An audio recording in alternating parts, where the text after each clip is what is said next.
Yes, again, alright mga minamahal, Alicia ninyo, nagbabalik muli para sa ating panibagong video. So, eto na! Oo, talagang kinalampag ni ML Party List Representative Leila de Lima. Ito nga pong Supreme Court. Nainis na eh. Pero hindi niya naman directly na tinitira, pero nandun yung patama eh. Nandoon yung bitaw. Ano nga bang ibig sabihin ng SC? Supreme Court. Eh, itong mga DDS na to, especially na nga din po, itong si Sara Duterte, siguro ata sa kanyang pagkakaalam, dahil mga appointee ng kanyang ama, ito nga pong mga nandyan sa Supreme Court, ang iba, inaakala niya na ang ibig sabihin ng SC ay Sara Court. Kaya hindi napigilan ni former Senator Leila de Lima ito nga pong magsalita at binanatan niya, mga minamahal. Well, para sa akin, natural lang itong banat ni Leila de Lima. Nang sabi niya, akala siguro nila yung SC ay Sara's Court. Oo, kasi every time na merong kaguluhan, merong tawag dito, naiipit, nagigipit na sila Sara Duterte dahil sa ginagawa nilang katangahan, abay, lagi na lang lumalapit sa Supreme Court. Remember last time, 'di ba mga minamahal, noong nakaraang taon, wala silang ibang nilapitan kundi yung Supreme Court. At sinunod naman natin yung utos ng Supreme Court ngayon, abay, nilapitan na naman nila ulit ang Supreme Court. Oo, ngayon tingnan na lang natin sa April 14 kung matutuloy nga ba itong impeachment process ni Vice President Sara Duterte or hindi.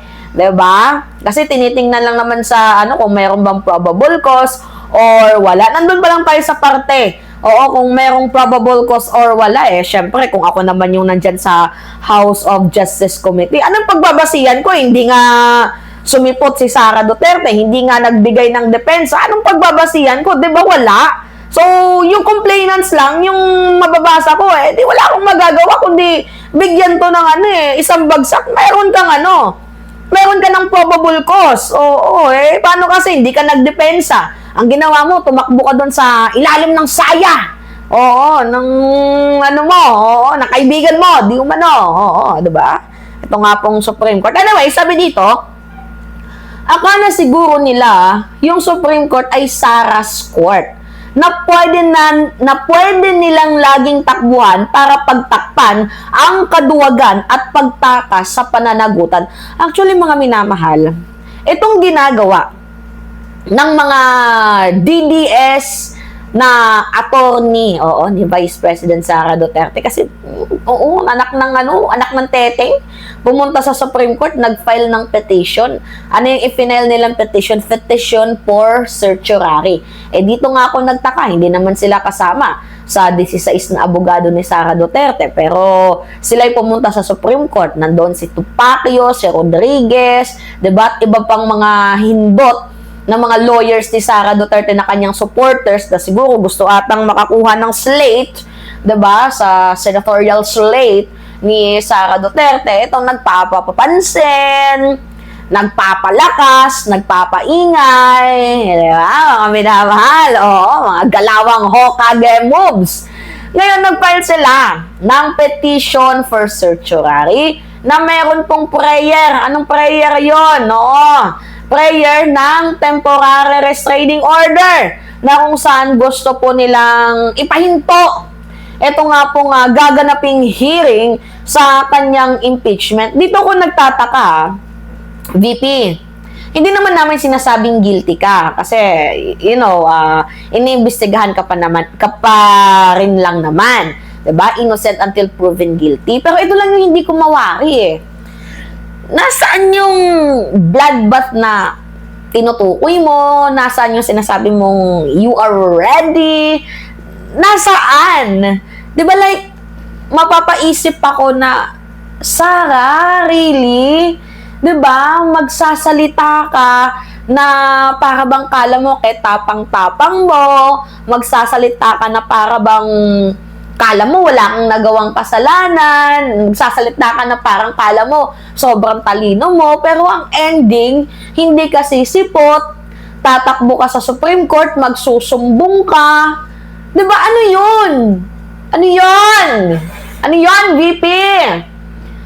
Vice Presidente ka pa ba ng bansang Pilipinas? Oo, lahat na lang ng galaw mo. Sumbong palagi sa Supreme Court. Alam ninyo, itong ginagawa ni Sara Duterte, diversionary tactics yan. Oo.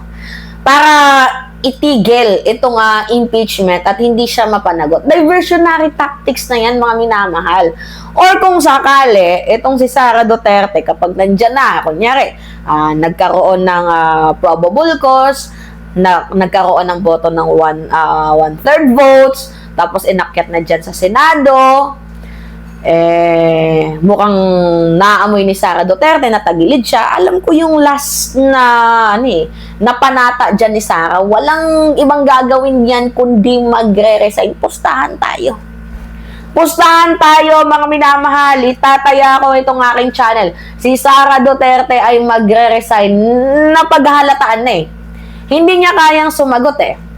Diba noon may pasabi-sabi pa siya na sasagutin ko yan sa tamang forum. Saan ba yung tamang forum na gusto mong Oo. Saan ba yung tamang forum? Yan yung sinabi mo before, diba? Sasagutin mo sa tamang forum. Nasaan yung tamang forum na yon? Nandito na tayo. Naka-undergo ka na sa due process. Ano pa bang tamang forum yung hinahanap mo? Diba? Hindi ko mawari. Diba? Or baka palusot mo na lang to, Sara Duterte.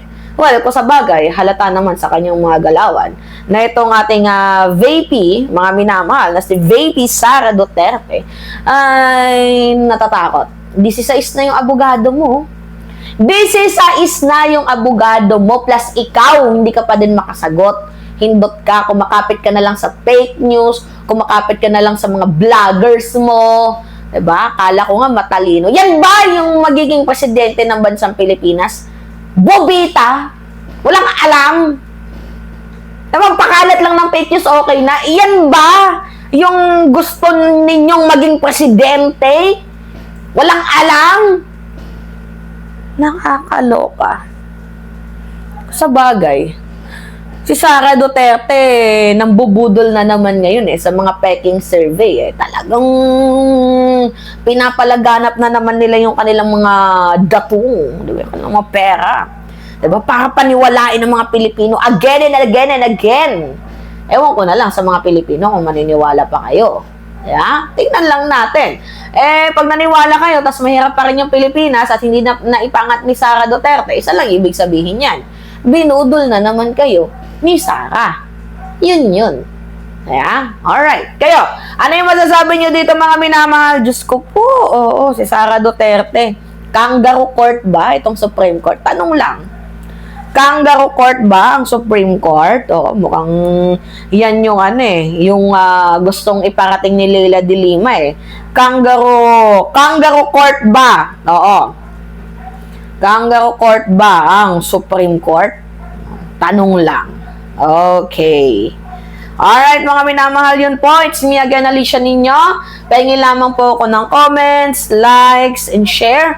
And also, don't forget to click the subscribe and always nyo pong i-hit, mga minamahal, ang notification bell para lagi po kayong na-update sa mga video na ina-upload natin. Maraming salamat at ingat, mga kababayan!